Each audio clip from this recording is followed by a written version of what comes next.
Yan, magandang araw. So ngayon, meron tayo ngayong i-unbox yung binili natin ngayon na flip stove. Yung pinakamurang flip stove na nahanap natin sa Lazada. Ayan, buksan natin.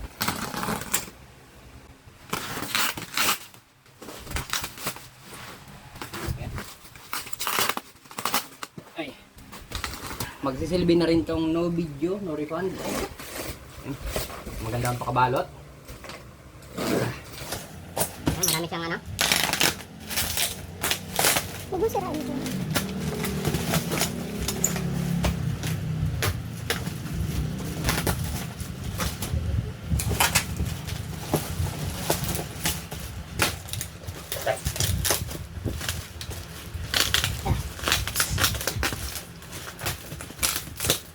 So yan. Saan natin? Sira na kasi yung dati nating stove, delikado na. So bumili tayo ng bago. So yan. Ayan, meron na siyang pre-hose. Tsaka di battery to, yung igniter. Meron siyang igniter tsaka timer. So kaya dalawa yung battery. Ayan. Ayan. Bale, hindi glass yung binili namin. Yung tawag yan, stainless steel yung binili namin kasi maganda naman yung yung glass. Kaso ang problema, baka pag-deliver dito, mabasag. So, yan.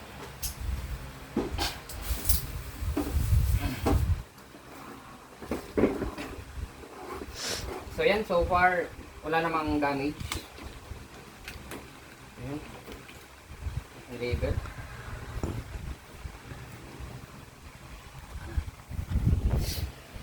So yan, ito na yung merong variant nito, glass. Maganda sana yung glass, talagang hindi siya tempered glass, fiber glass siya na heat resistant. Kaso yun nga, baka mabasag sa pag-deliver. So okay naman to kasi stainless, hindi to kinakalawang. So ang nagustuhan ko dito dahil ito ay flip stove, yan, nakita nyo. Madali yung paglinis, tsaka parang medyo social na rin pagtingnan kahit paano. Pero mura lang to. So bali ito yung pinakamurang flip stove na nakita ko sa Lazada. Maganda rin yung review. So, nasa description naman, ay nasa title naman yung brand ata nito pag nag-upload ako. So, ang ang features niya ay electronic start siya, pipindutin, tsaka gaganyan, at tsaka meron siyang timer. So, yan. Ilagay na natin doon at tsaka i-testing natin. So, yan. Ipakita ko lang pala sa inyo. Ito yung dati namin, yung Astron. So yan. Higit tatlong taon na rin yung sinerbisyo nito. So kaso wala na talaga.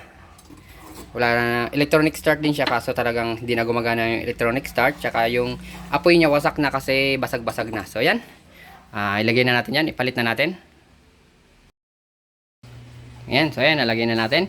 So ito yung kasama niya pa na freebie. So may hose, may clamp, may libreng battery. So, kaso mayroon tayong spare battery na mas maganda. So, nilagyan ko na ng battery, dalawa. Tapos, ito yung kasama niya. Kung gusto nyo yung tabletop, yung nakabaon yung stove. Kasi yan yung table mount, yung pwedeng ipasok sa lababo yan. Ito yung parang niya, yung parang rubber damper niya. Tapos, diretso glue. Tapos, meron siyang kasabay na ganitong dalawa. So, yan. May kasabay na siya. So, huwag mo natin ilagay ito kasi para lalong dumidilim pag may ganyan itim na itim. So yan. So yan, testing na natin yung kanyang mga features. So yan. Try natin. So ang gagawin nyo is press nyo lang to. Tapos rotate nyo. So yan. Tapos wait kayo ng mga 5 seconds para dumidire. Kasi meron siyang safety features na kailangan may ignition or apoy para dire-diretso yung niya, yung apoy niya. So katulad nito. Yan. Explain ko lang sa inyo, trivia lang. So, yan. Ito yung igniter niya. Yan. At saka ito, kung mapapansin nyo, yung parang titi na yan. Safety features yan ng mga stove. Lahat ng stove nyo, yung ibang klase na merong ganito, additional safety features yan. Ang pinaka-purpose niyan is, kailangan may nadedetect siyang apoy para dumaloy yung tawag yan, yung apoy. So, kaya nga pag nag-start ka, pag first start, pag binitawan mo agad, hindi dumidiretso kasi hindi pa yan mainit. So, ang mangyayari, once na mahanginan yung niluluto mo, di nawala yung apoy, mamaya-maya, pag lamig nito, ika-cut off niya yung supply ng, ika-cut off niya yung supply ng gas. Yan, napakaganda. Pag naihipan, maya-maya, automatic magka-cut off yung supply ng gas kahit naka-on pa to. Tingnan nyo, yan o. Nakabukas siya, pero wala kayong maririnig na hissing. Kasi, walang init na nag-supply dyan. So, yan. Yan. O, tingnan nyo, namamatay agad. Kailangan yung diinan mo na to ng mga 5 seconds para tumuloy-tuloy. Yan. So, yan. Ito ding isa. So, yan. Napakaganda niya. So, ang bilhin natin ito is nasa 3,000 lang, sabay na yung voucher.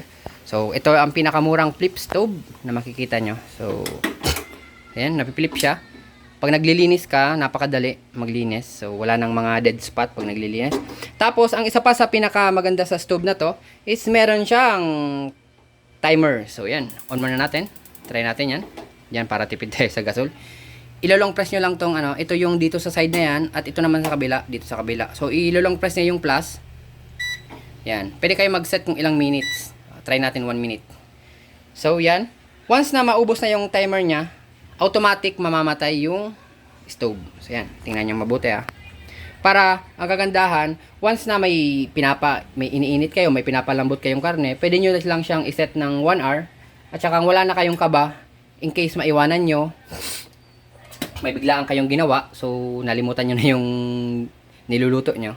Yan, meron na siyang timer. So, yan. Medyo high-tech na siya pero mura siya. Kasi, ito yung pinakamurang flip stove sa Lazada ngayon.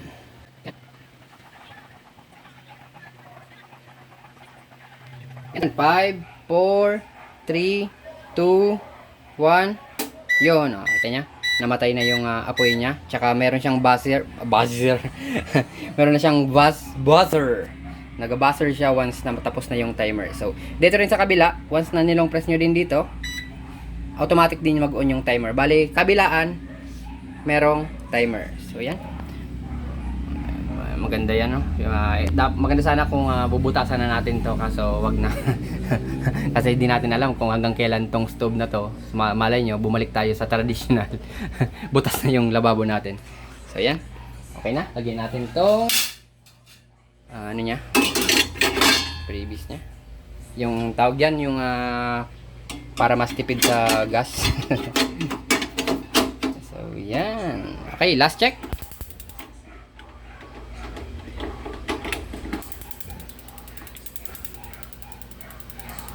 Isa pa.